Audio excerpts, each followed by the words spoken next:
Good morning, students. Today we are going to learn history. Chapter number 6, Early States. So in this chapter we are going to learn how the Janpada origin, republics and monarchies of that time, the prominent republics in the 16th century of BC we are going to cover up. Now, start with the first topic, early political organization. In the chapter, we read that the Aryans settled down in janas or tribes and led a semi nomadic life. By the later Vedic age, the Aryan had moved further into the Ganga valley. In time, some of these janas grew in size and power and come to be known as Janpada. Gradually, many of these Janpada further evolved into larger political group called Mahajanpada by capturing more and more land. By 600 BCE, there were 16 Janpadas. Of the 16 Janpadas, there were four prominent monarchies, that is, Koshala, Vatsa, Avanti, and Magadha. However, Magadha emerged as the most powerful one among them. Republics and monarchies. Two types of political system prevail in the Janpadas. They were either republics or monarchies. A republican Janpada was ruled by a people elected by the people of that tribes. There was no hereditary rule. Decisions were taken on the basis of majority consent, so it was a kind of democratic system where the people of the tribes had a say in the political system. The Shakya Janpada was an important republic. Most of the Janpada had a monarchical system. After the king's death, his son succeeded to the throne. Magadha was a monarchical Janpada.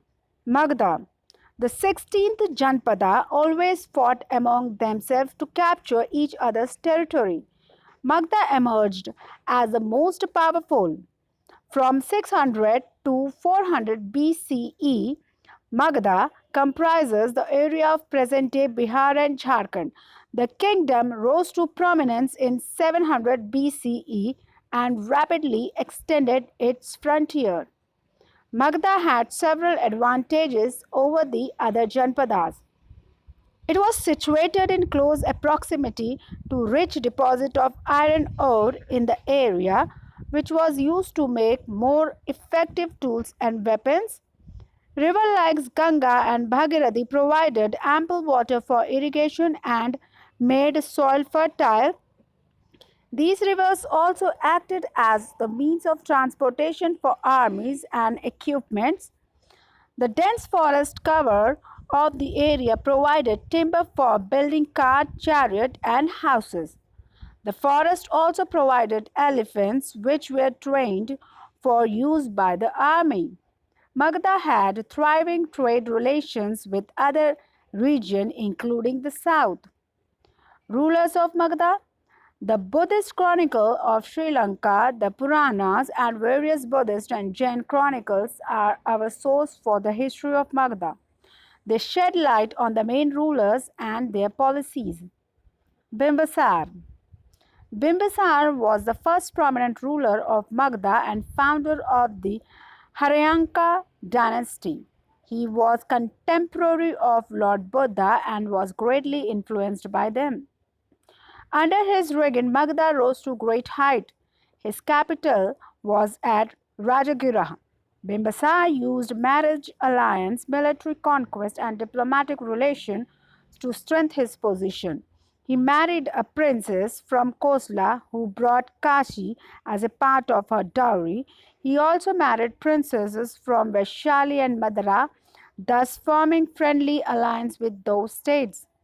Bimbisar conquered Anga and the river port of Champa.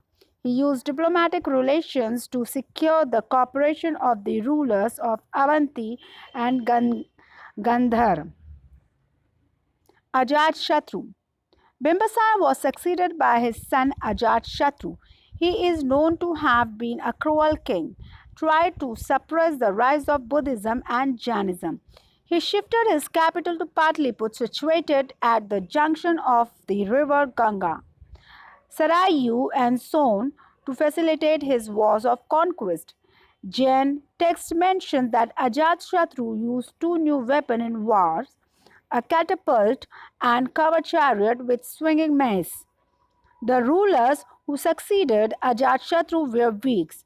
The Nanda dynasty was the last prominent dynasty of Magadha before Chandragupta Maurya conquered Magadha and established Mauryan dynasty. Life in Magadha.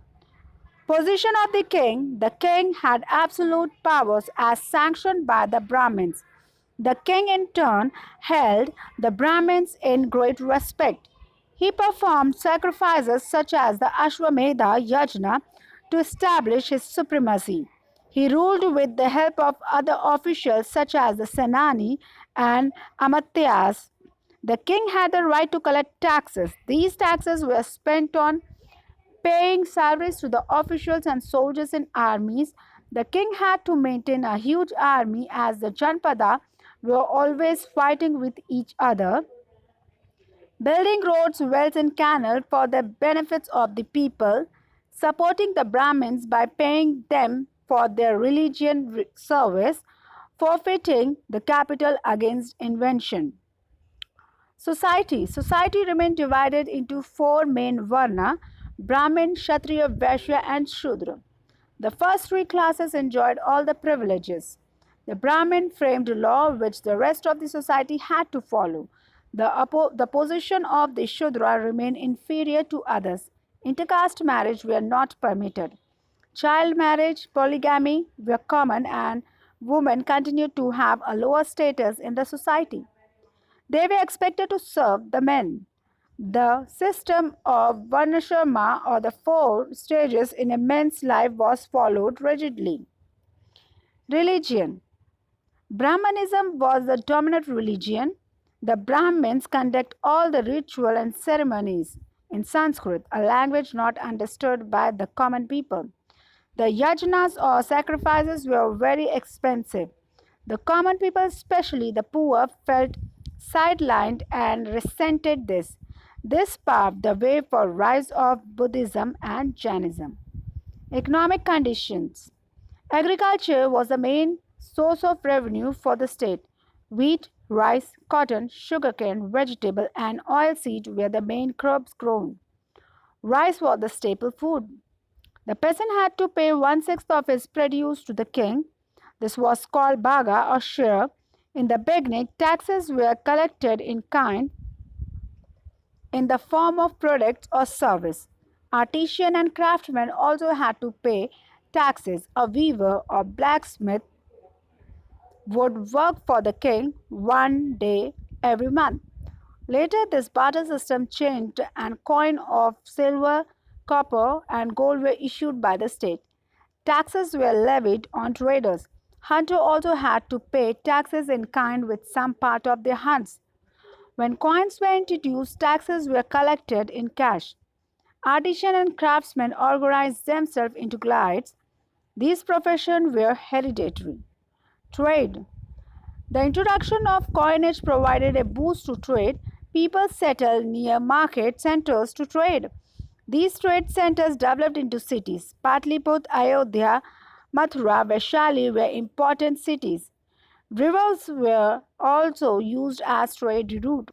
Sopra, Bharuch were important seaport.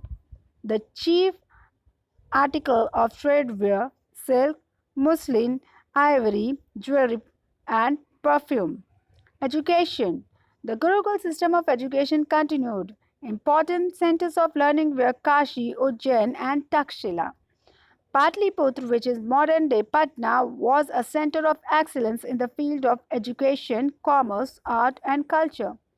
Thus, the political and economical development of 16th century BCE paved the way for establishment of empire later in the history.